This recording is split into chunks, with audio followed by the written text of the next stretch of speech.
Hello everyone, welcome to my channel Dhananjay Malik history.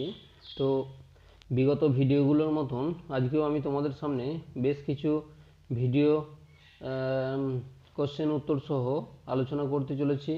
এবং আমি যে সিরিজটা শুরু করেছিলাম 1885 খ্রিস্টাব্দে জাতীয় কংগ্রেস থেকে 1947 ভারতের স্বাধীনতা পর্যন্ত, তো এখানেতে আমি 4টে ভিডিও তৈরি করে দিয়েছি। এখান থেকে যারা উপকৃত হবে তারা হলো যারা ডব্লিউবিসিএস এর পরীক্ষার জন্য বসছো, যারা স্কুল সার্ভিস কমিশনের জন্য বসছো, যারা ইউপিএসসির জন্য বসছো, এবং সর্বোপরি যারা নেট এবং সেটের জন্য বসছো। তোমাদের খুবই উপকারে লাগবে। তো অতি অবশ্যই তোমরা বেশ নিখুঁতভাবে অনুধাবন করতে পারবে যদি তোমরা অতি অবশ্যই এইগুলোকে স্টাডি করো। কেমন? তো আজকে আমি এর আগের দিন যেটা হয়েছিল 1942 খ্রিস্টাব্দে ভারত ছাড়ো আন্দোলন, তার পরবর্তী পর্যায়ে 1939 থেকে 45 পর্যন্ত যখন দ্বিতীয় বিশ্বযুদ্ধ চলছিল, তো সেই সময় ভারতের যে স্বাধীনতার জন্য আকাঙ্ক্ষা ভারতবাসীর, তো তারই পরবর্তী অংশ যেটা হচ্ছে ক্যাবিনেট মিশন বা মন্ত্রী মিশন, এই সম্পর্কে বেশ কিছু অবজেক্টিভ প্রশ্ন আমি হাজির করছি। তো খুবই ভালো লাগবে দেখো।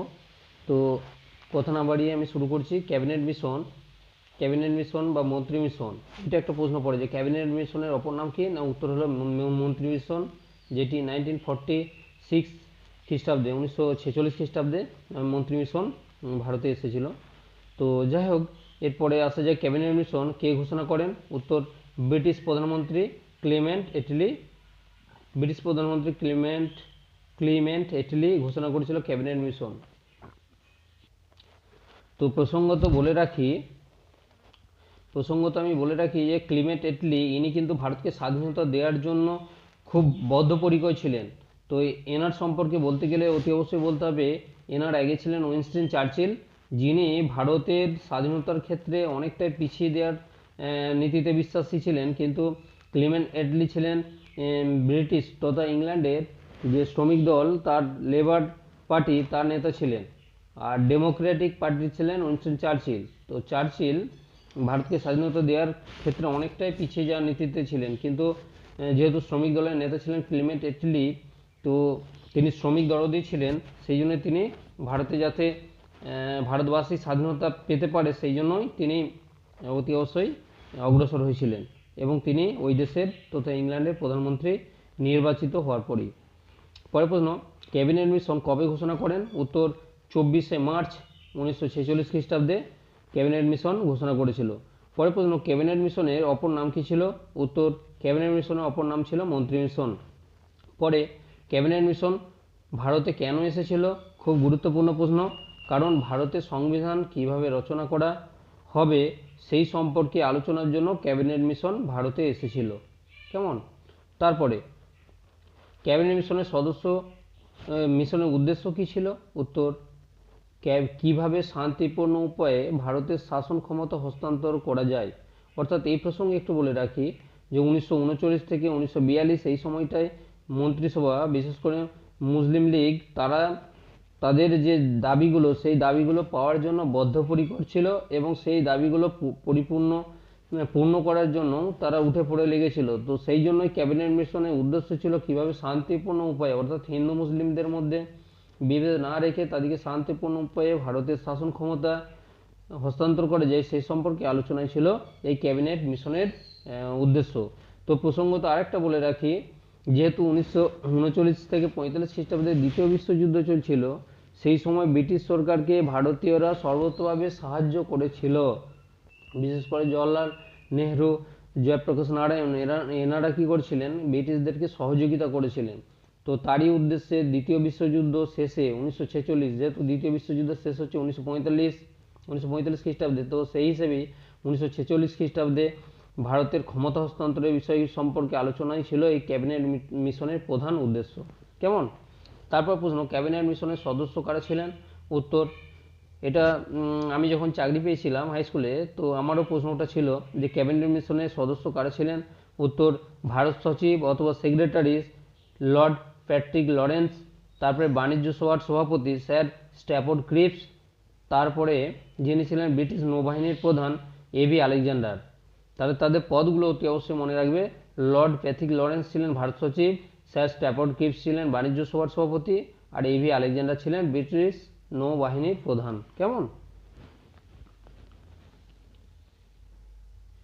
এর পরের অংশ ভারতের স্বাধীনতা আইন 1947।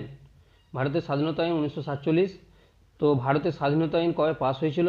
উত্তর 1947 খ্রিস্টাব্দে। পরে ভারতের স্বাধীনতা আইন কোথায় পাস করা হয়েছিল? উত্তর ব্রিটিশ পার্লামেন্টে। ক্লেমেন্ট এটলি ব্রিটিশ পার্লামেন্টে অতি অবশ্যই আইন করে ভারতের স্বাধীনতা আইন পাস করেছিলেন ব্রিটিশ পার্লামেন্টে। পরে ভারতের স্বাধীনতা আইন কে পাস করেন? ভারতের স্বাধীনতা আইন পাস করেছিলেন ব্রিটিশ প্রধানমন্ত্রী ক্লেমেন্ট এটলি। তারপরে কোন আইন অনুসারে স্বাধীন ভারত ও পাকিস্তানের জন্ম হয়েছিল? উত্তর ইন্ডিয়ান ইন্ডিপেন্ডেন্ট অ্যাক্ট 1947 অনুসারে। অর্থাৎ 1947 খ্রিস্টাব্দে ভারতের স্বাধীনতা আইন অনুসারেই ভারত এবং পাকিস্তানের জন্ম হয়েছিল।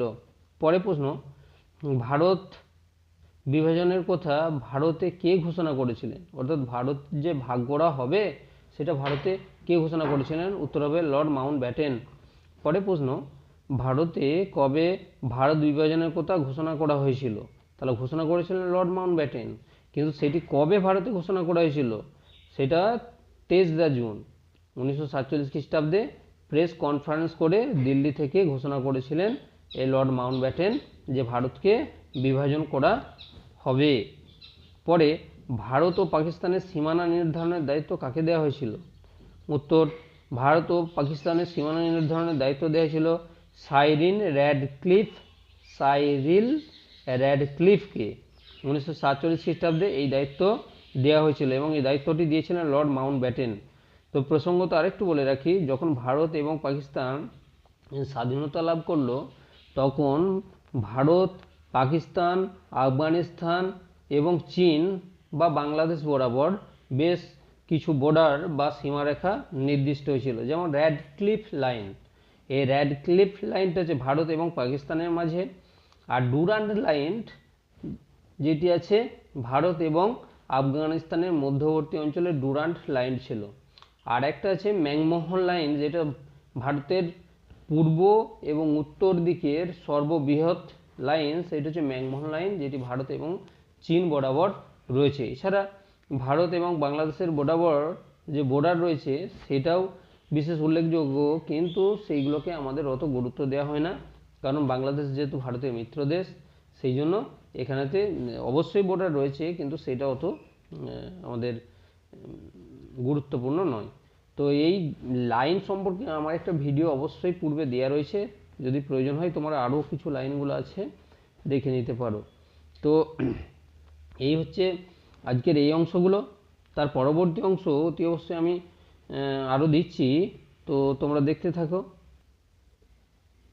তো আমার যে ট্র্যাজিক হিরো সুভাষচন্দ্র বসু, তো ওনার সময়কাল হচ্ছে 1857 খ্রিস্টাব্দে 1897 খ্রিস্টাব্দে 23শে জানুয়ারি তার ওনার জন্ম, এবং তার মৃত্যুটা অতি অবশ্যই আমি জিজ্ঞাসা দিয়ে রেখেছি, কারণ সে সম্পর্কে আমাদের অতি অবশ্যই জানার অন্তরালে, আমরা জানি না এখনো পর্যন্ত।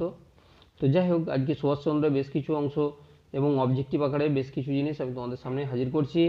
চটপট তোমরা দেখতে পারো, কারণ খুব শীঘ্রই আমাদের নেট এবং সেট পরীক্ষা আছে। কেমন? তোমাদের খুবই উপকার হবে। তো প্রথম প্রশ্ন, সুভাষচন্দ্রের রাজনৈতিক গুরু কে ছিলেন? উত্তর চিত্তরঞ্জন দাস। এটা এর আগের ক্লার্কশিপ পরীক্ষাতে অতি অবশ্যই পড়ে গেছে। তারপর সুভাষচন্দ্র বসু কবে আইসিএস পাস করেন? খুবই গুরুত্বপূর্ণ একটা প্রশ্ন। 1920 খ্রিস্টাব্দে Subhash Chandra Bose ICS Indian civil service pass করেছিলেন। তো এখানটা একটু বলে রাখি যে আইসিএস পরীক্ষাটা প্রথম দিকে আমাদের কিন্তু ভারতে হতো না, হতো ইংল্যান্ডে। তো সেই জন্যই সেখানেতে আমাদের ভারতীয়দেরকে থাকতে হতো, সেখানে পড়াশোনা করতে হতো এবং পাস করতে হতো। তারপরে আমাদের ভারতে সিভিল সার্ভেন্টে অতি অবশ্যই এসে দায়িত্ব নিতে হতো। তো সুভাষচন্দ্র বসু যখন 1920 খ্রিস্টাব্দে আইসিএস পরীক্ষা পাস করেছিলেন, তিনি কিন্তু ব্রিটিশদের তাবেদারিতে অংশগ্রহণ করেননি, তিনি কিন্তু ভারতের স্বাধীনতা সংগ্রামে নিজেকে সঁপে দিয়েছিলেন। কেমন? তারপরে সুভাষচন্দ্রের প্রথম দিকে রাজনৈতিক মিত্র কে ছিলেন? সুভাষচন্দ্রের প্রথম দিকে রাজনৈতিক মিত্র ছিলেন জওহরলাল নেহরু। তারপরে সুভাষচন্দ্র কবে জাতীয় কংগ্রেসের প্রথম সভাপতি নির্বাচিত হয়েছিলেন? 1938 খ্রিস্টাব্দে সুভাষচন্দ্র জাতীয় কংগ্রেসের সভাপতি নির্বাচিত হয়েছিলেন। তারপরে সুভাষচন্দ্র কোথায় প্রথম কংগ্রেসের সভাপতি নির্বাচিত হয়েছিলেন? প্রথম হয়েছিলেন অতি অবশ্য 1938 খ্রিস্টাব্দে, এবং সেই বছর কোথায় হয়েছিলেন, অর্থাৎ প্রথম কংগ্রেসের সভাপতি কোথায় নির্বাচিত হয়েছিলেন? উত্তর হচ্ছে হরিপুরাতে, যেটি গুজরাট রাজ্যে অবস্থিত হরিপুরা বলে একটি স্থানে। পরে সুভাষচন্দ্র কবে ত্রিপুরী কংগ্রেসের সভাপতি নির্বাচিত হয়েছিলেন? ঠিক পরের বছর 1939 খ্রিস্টাব্দে সুভাষচন্দ্র ত্রিপুরী বা ত্রিপুরা নয়, কিন্তু আমরা অনেক সময় কি করি বলে দিই যে ত্রিপুরা কংগ্রেসের সভাপতি নির্বাচিত হয়েছিলেন। অ্যাকচুয়ালি ত্রিপুরা হলে বাংলাভাষী এবং পশ্চিমবঙ্গের উত্তর পূর্ব দিকে অবস্থিত একটি রাজ্য হচ্ছে ত্রিপুরা, তো সেই হিসেবে ত্রিপুরী হবে, ত্রিপুরা হবে না। ত্রিপুরী কংগ্রেসের সভাপতি নির্বাচিত হয়েছিলেন 1939 খ্রিস্টাব্দে। ত্রিপুরী বর্তমান কোথায় অবস্থিত? না, ত্রিপুরীটি বর্তমানে মধ্যপ্রদেশে অবস্থিত। তারপর ত্রিপুরী কংগ্রেসে অধিবেশনে সুভাষচন্দ্রের প্রতিদ্বন্দ্বী প্রার্থী কে ছিলেন? অতি অবশ্যই তিনি ছিলেন পট্টভি সীতারামাইয়া। পট্টভি সীতারামাইয়া ছিলেন সুভাষচন্দ্রের প্রতিদ্বন্দ্বী। পরে সীতারামাইয়াকে কে মনোনীত করেছিলেন? উত্তর গান্ধীজি মনোনীত করেছিলেন। পরের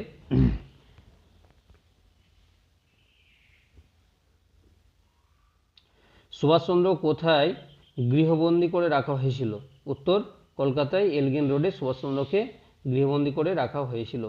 তো একটু বলে রাখি, পট্টভি সীতারামাইয়া সুভাষচন্দ্রের প্রতিদ্বন্দ্বী হওয়ার ফলে সুভাষচন্দ্র সেই ভোটেতে জয়লাভ করায় গান্ধীজি অবশ্যই গান্ধীজি ঘোষণা করেছিলেন যে পট্টভি সীতারামাইয়ার পরাজয় মানে আমার পরাজয়। তো এই কথাটার ভিত্তিতে সুভাষচন্দ্র খুবই ক্ষুণ্ণ হয়েছিল এবং তিনি বুঝতে পেরেছিলেন যে গান্ধীজি সুভাষচন্দ্রকে চান না।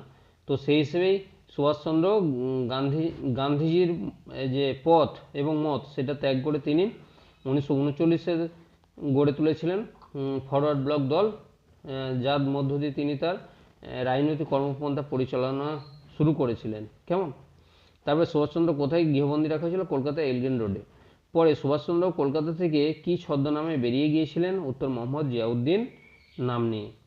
কোন আন্তর্জাতিক ঘটনার সময় সুভাষচন্দ্র ছদ্মবেশ গ্রহণ করেছিলেন? উত্তর দ্বিতীয় বিশ্বযুদ্ধ 1939 to 1945 এই সময়ে সুভাষচন্দ্র কি ছদ্মনামে ইটালিতে গিয়েছিলেন? উত্তর ভিক্টোরিও ম্যাৎসোটো অরল্যান্ডো নামে। ভিক্টোরিও ম্যাৎসোটো বা ম্যাৎসোটা অরল্যান্ডো নাম নিয়ে তিনি ইতালিতে গিয়েছিলেন। পরে সুভাষচন্দ্র ইতালিতে কার সাথে দেখা করেছিলেন? সুভাষচন্দ্র ইতালিতে বেনিটো মুসোলিনির সঙ্গে দেখা করেছিলেন। তিনি ছিলেন ইটালির একনায়ক তখনকার দিনে, সেই সময় ইটালির একনায়ক ছিলেন বেনিটো মুসোলিনি। পরে সুভাষচন্দ্র ইতালি থেকে কোথায় গিয়েছিলেন? উত্তর জার্মানিতে গিয়েছিলেন। জার্মানির একনায়ক তখন কে ছিলেন? অ্যাডলফ হিটলার ছিলেন জার্মানির একনায়ক। জার্মানি থেকে সুভাষচন্দ্র কোথায় এসেছিলেন? জার্মানি থেকে সুভাষচন্দ্র জাপানে এসেছিলেন। কেমন? তো জাপানে সুভাষচন্দ্র কিসে এসেছিলেন? না, সাবমেরিন বা ডুবোজাহাজে করে এসেছিলেন। তারপরে জার্মানি থেকে জাপানে আসতে সুভাষের কতদিন লেগেছিল? প্রায় 97 দিন। অর্থাৎ সুভাষচন্দ্র জার্মানি থেকে সাবমেরিনে করে প্রায় 3 মাসের অনেক বেশি সময় সমুদ্রের নিচে দিয়ে জাপানে এসেছিলেন, 97 দিন। কে আজাদ হিন্দ ফৌজ গঠন করেছিলেন আর কে আজাদ হিন্দ সরকার গঠন করেছিলেন? এই দুটো প্রশ্নই কিন্তু আলাদা। আমরা অনেক সময় বলে ফেলি যে আজাদ হিন্দ ফৌজ সুভাষচন্দ্র গঠন করেছিলেন, মোটেও না, এটা ভুল উত্তর। আজাদ হিন্দ ফৌজ গঠন করেছিলেন রাসবিহারী বোস। রাসবিহারী সম্পর্কে বলে রাখি, 1930-এর দশকে 1915-এর দশকে যখন প্রথম বিশ্বযুদ্ধ হচ্ছিল সেই সময় এই রাসবিহারী বোস অতি অবশ্যই কাকোরি ষড়যন্ত্র মামলা এবং পরবর্তী মিরাট ষড়যন্ত্র মামলার সঙ্গে তার নাম হয়ে যায়, এবং কাকোরি ষড়যন্ত্র মামলায় যখন প্রধান আসামি ছিলেন এই রাসবিহারী বোস, তাকে ব্রিটিশরা ধরার জন্য হন্যে হয়ে ঘুরতে থাকে এবং তিনি অতি অবশ্যই কলকাতার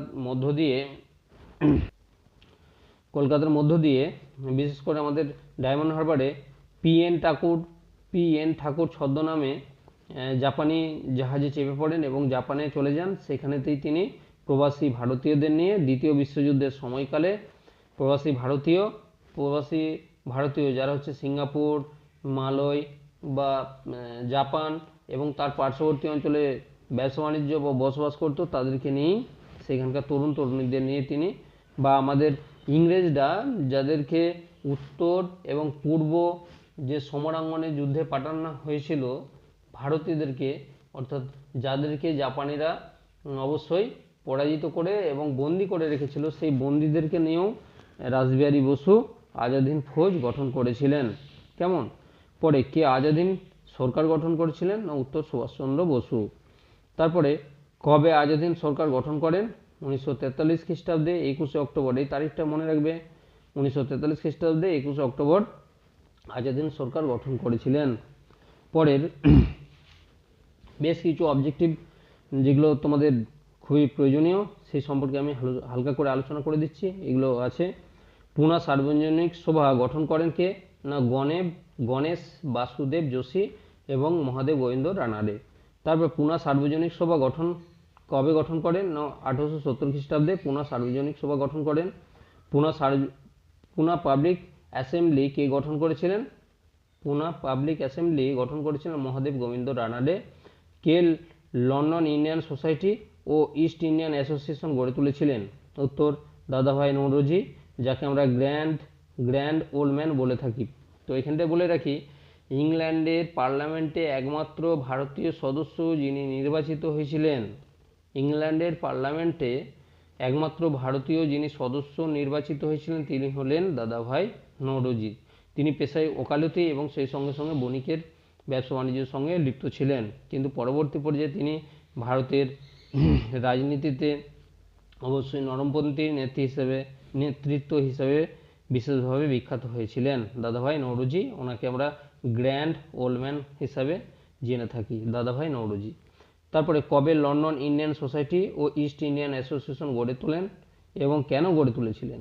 উত্তর লন্ডন ইস্ট ইন্ডিয়ান সোসাইটি, যেটি 1865 খ্রিস্টাব্দে গড়ে উঠেছিল, ও ইস্ট ইন্ডিয়ান অ্যাসোসিয়েশন এটি গড়ে উঠেছিল 1866 খ্রিস্টাব্দে। ইস্ট ইন্ডিয়ান অ্যাসোসিয়েশন এগুলি গড়ে ওঠার মূল উদ্দেশ্য হচ্ছে, মূল কারণ হলো ইংল্যান্ডে ব্রিটিশ সরকারের যে অত্যাচার তার বিরুদ্ধে প্রতিবাদ করা এবং বিক্ষোভ গড়ে তোলা, মানে প্রতিবাদ এবং বিক্ষোভ গড়ে তোলা, যে আপনারা ভারতবর্ষে যে আন্দোলনগুলি করছেন সেই আন্দোলনগুলি যে ভালো নয় সেই সম্পর্কে বিক্ষোভ এবং প্রতিবাদ যে মিছিল সেটি কার্যকরী করাই ছিল এই লন্ডন ইস্ট ইন্ডিয়ান সোসাইটি এবং ইস্ট ইন্ডিয়ান অ্যাসোসিয়েশনের প্রধান উদ্দেশ্য। পরের অংশ, freedom is my birth right and I shall have it কার উক্তি ছিল?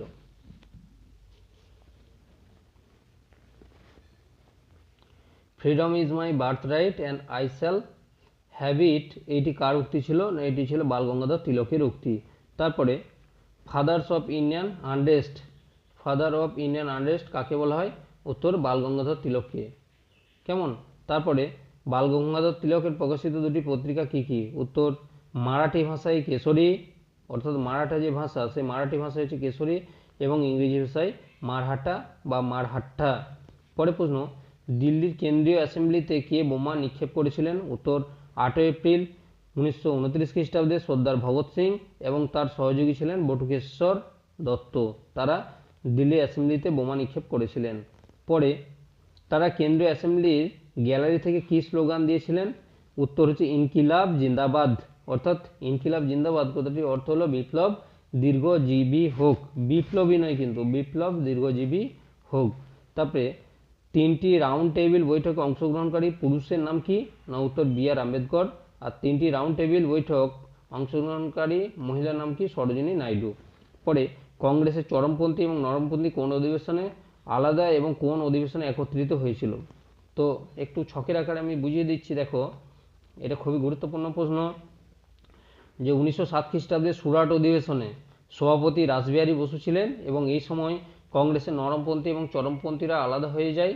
আর 1916 খ্রিস্টাব্দে লখনৌ অধিবেশনে যার সভাপতি ছিলেন আরেকজন বাঙালি, তাহলে সুরাট অধিবেশনে রাসবিহারী ঘোষ তিনি ছিলেন বাঙালি, আবার 1916 খ্রিস্টাব্দে লখনৌ অধিবেশনে অম্বিকাচরণ মজুমদার তিনিও ছিলেন বাঙালি। সেই সময় আবার নরমপন্থী এবং চরমপন্থী নেতৃবৃন্দ একত্রিত হয়েছিল। তো পরের প্রশ্ন, ইয়ং ইন্ডিয়া গ্রন্থের লেখককে? ইয়ং ইন্ডিয়া গ্রন্থের লেখক হচ্ছে লালা লাজপত রায়, ইয়ং ইন্ডিয়া।